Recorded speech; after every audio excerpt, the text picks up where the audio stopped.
नमस्कार, मी Rohidas AR news मध्ये आपल्या सर्वांचं स्वागत। लक्ष्मीताई सोनकांबळे यांची दक्षिण सोलापूर महिला तालुका अध्यक्षपदी निवड।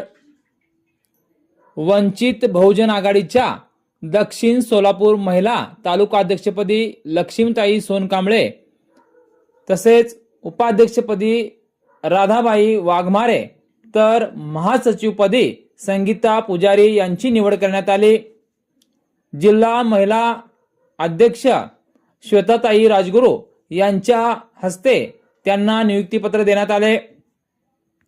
तसेच इतर कार्यकारिणीही जाहीर करण्यात आली। यामध्ये सचिव पूजा रणदिवे, आशाबाई कांबळे, कृष्णाबाई वाघमारे, नंदा गायकवाड, संघटक मनीषा बनसोडे, पूजा जंगलबाग यांची निवड करण्यात आली। सोलापूर जिल्हा महिला अध्यक्ष श्वेताताई राजगुरू यांच्या मार्गदर्शनाखाली दक्षिण सोलापूर कार्यकारिणी निवड करण्यात आली।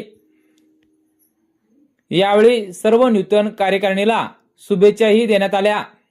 त्याचबरोबर वंचित बहुजन आघाडीचे माजी तालुका अध्यक्ष सचिन फडतरे, माजी युवक अध्यक्ष विकास सोनवणे यांनीही या नूतन अध्यक्षासह नूतन कार्यकारिणीचे अभिनंदन करून त्यांच्या पुढील वाटचालीस शुभेच्छा दिल्या।